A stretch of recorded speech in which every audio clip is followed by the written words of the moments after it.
Good Thursday morning, Market Chameleons, and everyone joining us for the first time. Thanks for coming by and checking out the Market Chameleon pre-market show with this man, Dmitry Pargamanik. How you doing, D? Good morning, Will. How are you? Good. You want to start with the disclaimer? Yep. Good morning, everyone. Before we get started, keep in mind, Will and I and Market Chameleon, we're not a registered investment advisor. We're not a broker dealer. We're not telling you what to do. We're just sharing ideas. If you need advice, call your registered investment advisor, call your broker. That's what they're there for. There's the disclaimer. Excellent. And let me share my screen. While I'm doing that, Will and I, we do these shows in the morning to try to help answer questions you may have about the Market Chameleon tools, the data, or the analytics. If you have a question, put it into the live chat on YouTube. Will's watching it. He'll read it back to me. And to give you guys a chance to type in those questions, we'll take a few minutes, look at the pre-market report, see if we could get insights, what's going on in the early hours, and then we will move on to those questions. All right. So the pre-market report, these are stocks trading in pre-market hours. We'll start out here with a calendar view, and this organizes the pre-market activity by date. So you can go back in time and see what happened in the pre-market on a historical date. Today, we're on December 21st. And so far, we see this is what's going on. You got 703 stocks that are trading higher in the pre-market hours, 184 lower. As far as volume goes, we got 142 million shares trading on up volume versus 105 million on down volume. And if we convert that volume to dollar value, we got $4.4 billion worth of stock trading higher versus $270 million worth of stock trading lower. So from that perspective, it looks like we're lining up right now for a bullish bias, bullish sentiment in the pre-market trading. Let's keep going down and look at it from a couple more perspectives. I'm going to come down here, and now we see a list of stock symbols that are trading in the pre-market hours. We have a list of our most active stocks, our biggest percentage gainers, biggest percentage decliners. To make this list, these securities do have to meet certain liquidity thresholds because in the pre-market hours, usually things are much less liquid. But if they meet these thresholds, it'll make this list. And we see that there are 236 stocks that made our biggest percentage gainers list, 35 on our decliners list. So that from that perspective, it also looks like a large bullish sentiment lean in the pre-market trading. However, when we look at this list, we do see that there are stocks in there that are low cap stocks. We have ETFs in there. We could have leverage products, inverse products, closed-end funds, pretty much any security listed on a major U.S. exchange. If it's trading in pre-market hours and meets our thresholds, it'll make this list. And to narrow down to a smaller group of stocks, we could use the filters above. So if you have a watch list, you could filter by your watch list. I'm going to use this one, filter an ETF for our example. And when you click on it, you get a drop-down menu to select from. We're going to choose this one, SPY, which is the SPY. The SPY ETF is the S&P 500 ETF. And when you do that, the list below gets filtered by stocks that are holdings in the SPY ETF, which are the S&P 500 constituents. So you can see here 36 of those stocks made our percentage gainers list, 3 on our decliners, biggest decliners list. This also points to a more positive or bullish sentiment in the pre-market hours. So we looked at it from a couple different perspectives. And so far, every, every check we did shows that trading in the pre-market hours, for those traders are lining up more aggressive from the buy side or the bullish side. I guess I'll take some questions now if you have them. Will, can you unmute? Yeah, sorry about that. I've got a little bit of a coughing fit going on. Got a lot of sickness going through the house. I apologize about that. We had a new Chameleon ask, do we have data on options for futures on the CME? No, we don't cover those. There you go. No other questions other than that from Skondra. Okay. So, while we're waiting, if more questions come up, I'll default to SPY. And we'll talk about maybe our setting up different option strategies, running an options profit calculator. So we could visualize the idea is to visualize where a certain strategy generates profits, and what type of profits, and where does it generate losses, so it would fall in line with your particular outlook. And I'm doing this because we do have requests for running different strategies, showing different types of strategies, and run a profit calculator. And in addition to that, I think our next webinar it'll be on January 9th, I believe, with Interactive Brokers. We're going to discuss a new feature, and that new feature will center around multi-leg trades. And these will be multi-leg trades that we are seeing actually trading, in all these stocks. And what we're going to do is talk about the multi-leg trades that are actually trading, and then how to screen for them, how do we interpret them. So it'll be a new tool, it'll be a new feature. It's not out yet, because we're going to start releasing it right before the webinar. But because of that, let's just talk about some multi-leg trades right now, and kind of how you set them up. I'm going to come out here in SPY, and how do you run an options profit calculator. And part of the advantages, of multi-leg trades is when you start combining options, buying, selling options in different combinations, could be in ratios, different strikes along different expirations.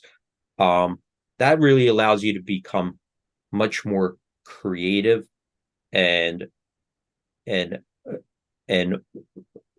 isolate a much more focused or certain particular outlook you have. And it could be in direction, it could be in something you think that is going to trade sideways or range bound. You could target a certain, be specific to a certain price or a range of prices. You could isolate it towards interest rate or dividend. So it really allows you to become much more creative, allows you to reduce certain risk exposures you may not want, and focus in on certain exposure that you are targeting. And it lets you to just overall improve your risk reward ratio. So let's start with a particular multi-leg trade. We're going to use 3 legs, right? And then what we're going to do is use that same one and double it up. So I'm going to show you how even let's go to 6 legs, right? Let's see if we could create a 6-leg strategy. But we're going to start out, with a 3-leg, and then we'll move on. So a common strategy is a 3-leg strategy, right? Let's use more than 2 leg. 3-leg strategy is a butterfly. And a butterfly is very good if you have a certain target price. So if you think, that you're pretty confident that the stock is going to end up at expiration at this particular price, right? And there's a strike for it, then a butterfly could be a good strategy if you have that particular outlook. So let's just say here in SPY, in 7 days, these options will expire. And let's say we have a particular strike that we want to target, right? And let's just say the 472 strike, right? So if I think that it's going to be right at 472, that's where, and stop there, that's where I'm willing to sell the premium, because that's where, I think they'll settle and the options will expire worthless, but I might be wrong. So when, also protect myself. So I'm going to do this butterfly. So let's just say we do the 470. I'm going to buy the 470 call because, I think it's going to go above 470, 472. It's going to stop at 472. But just in case, I'm going to cover myself at 474. And of course, the butterfly, right? You have 2 of these in the middle. So you sell 2 of these. So buy the strike below, the call below, sell 2 at the money, and stop yourself out at the 474. So let's see how that looks. So you could see here, this is a very good strategy. If I'm targeting a particular strike, here is the 472, right?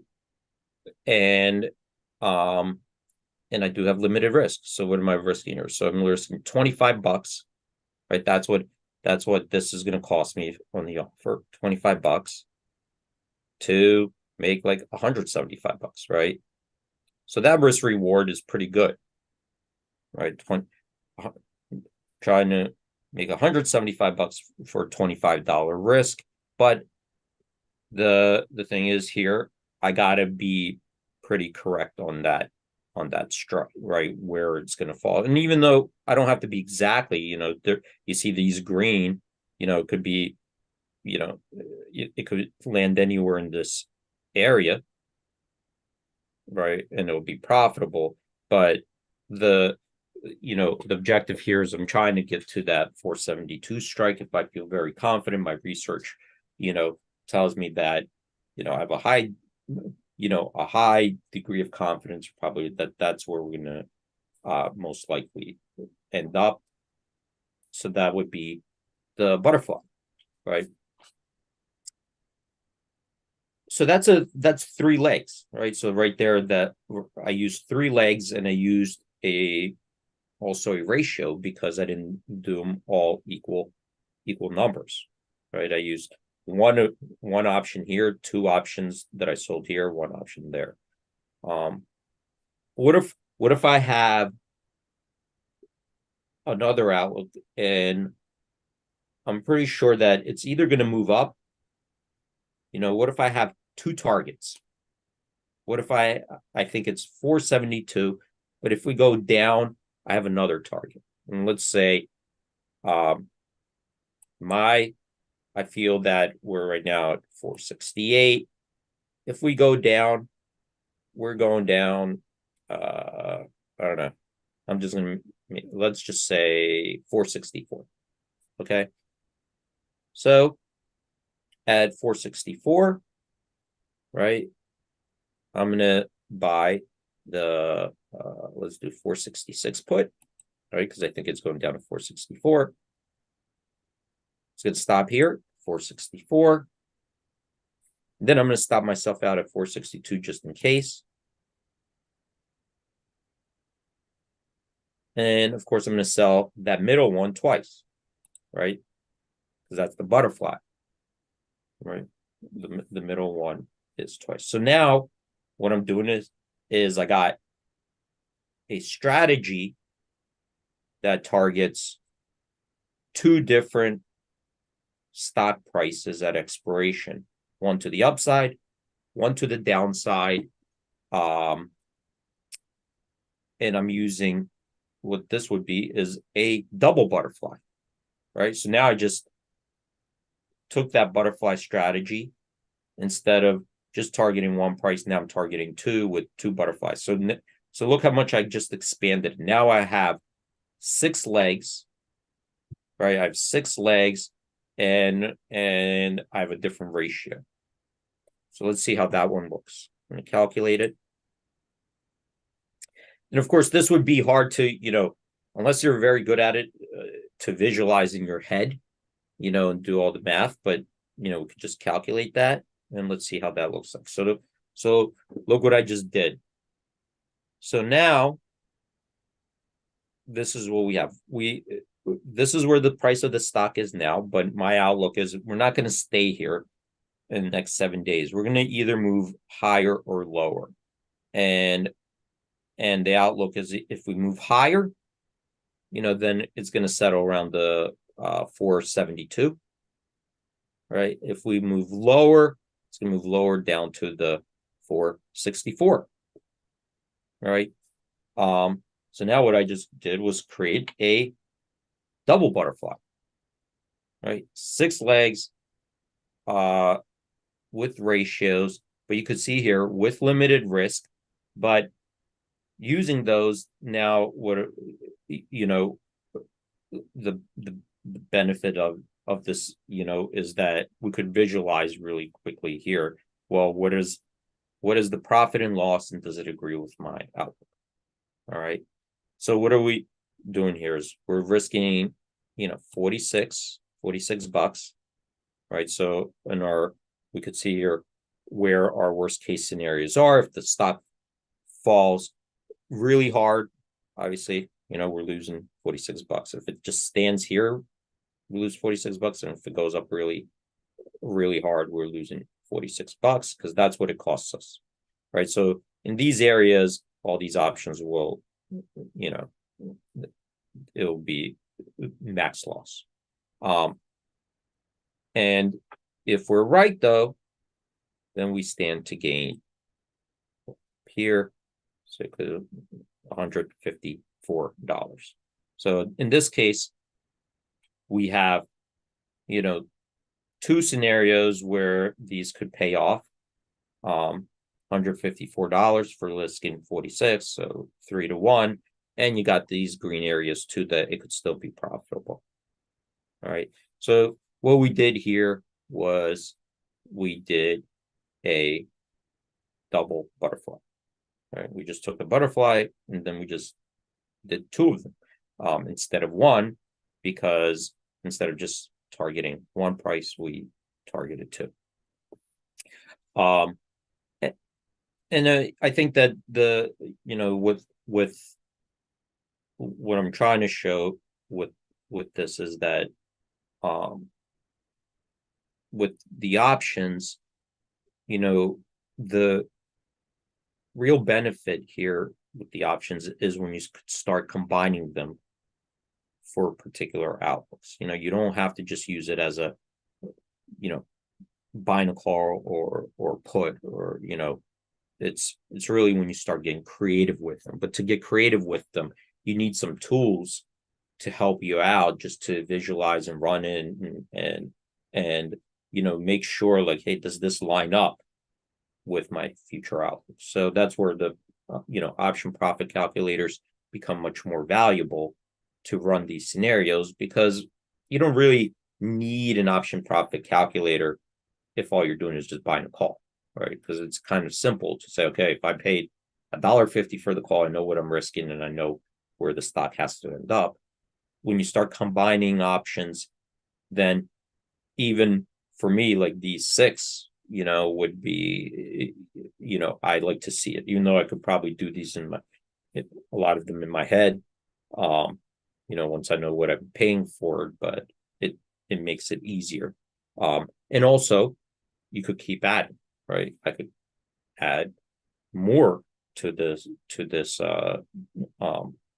particular strategy. So let's come up with another strategy. What if we did and let's stop me if you have any questions, Will. I will be. Thanks. Yeah. So another strategy that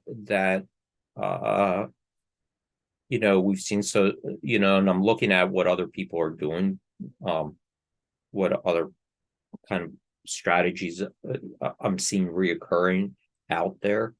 So one strategy I see is somebody,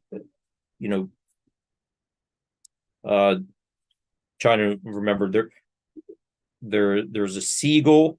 I know that they're a little bit popular, but this is another one I see. It's a kind of a covered risk reversal. All right, so It's called a Seagull. There's one that's a Seagull. Yeah, do Wow. anybody use Seagulls out there? We could do a Let us Seagull. know if you've ever heard of a Seagull before or use it when you're trading. Yeah. So Seagull would be and I've seen these are kind of popular, but a Seagull would be where somebody feels confident about a direction, right? So let's say bullish direction. So the first part would be, okay, we'll buy a call spread. So I feel bullish between the 470 to 475 strike. So Seagull is like a three leg strategy, right? So I've seen these before. So the first part is a call spread, right? And you can see here, this is a bullish strategy. You want the stock to rise. And then the thought process is, well, okay, I'm paying $1.37 for this. And I want to be able to finance this.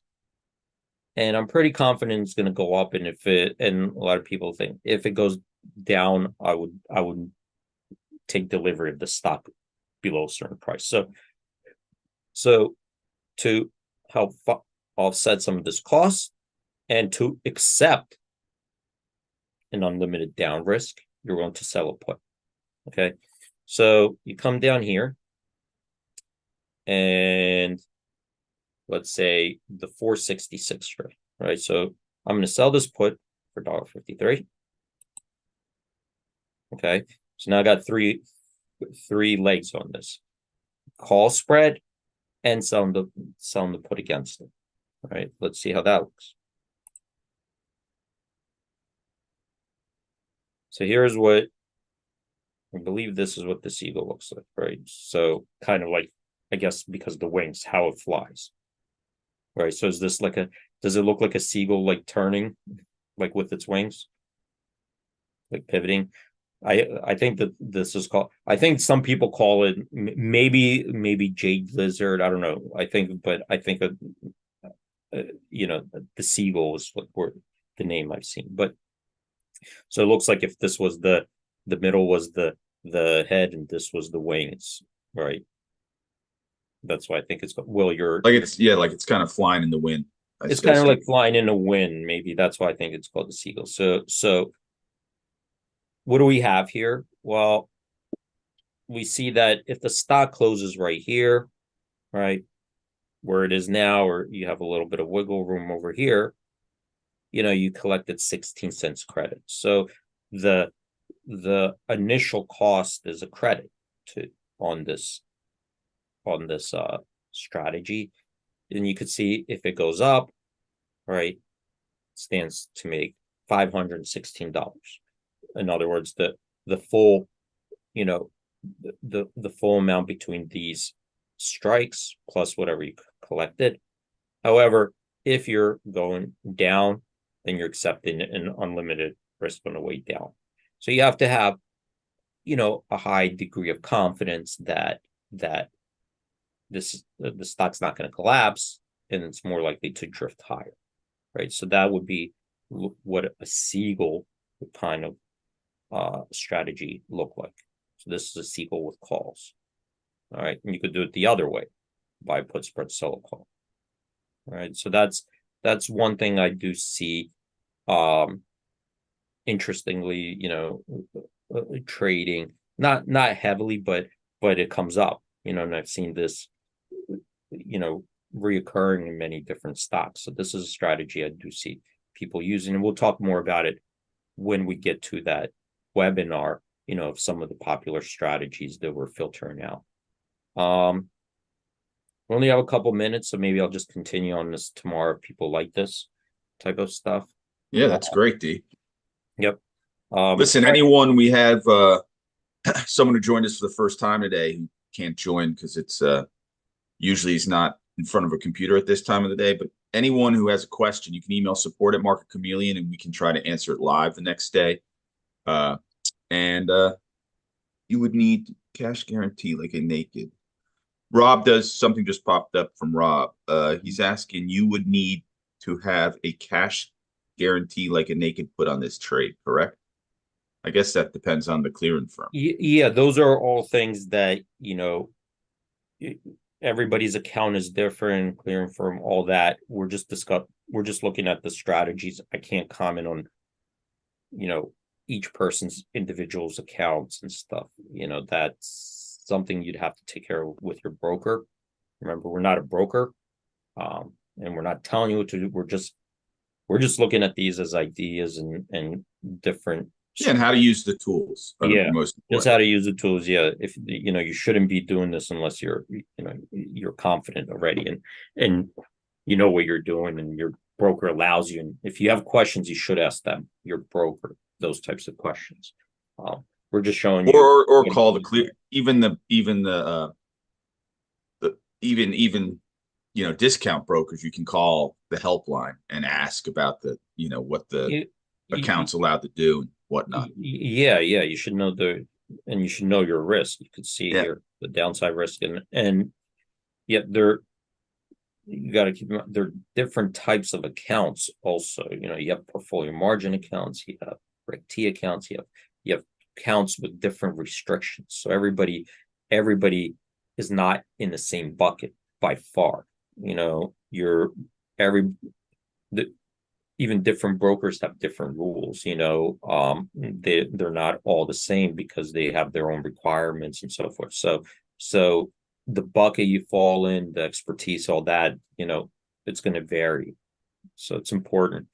All those questions you need to discuss with your broker.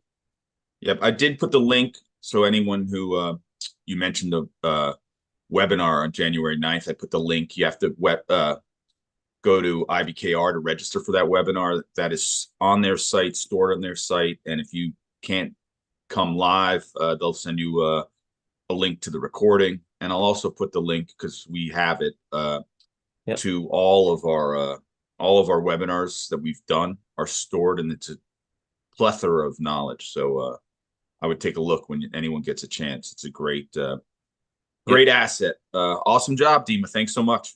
All right. Thanks everyone for joining. Stay safe out there. Have a great trading day. Hope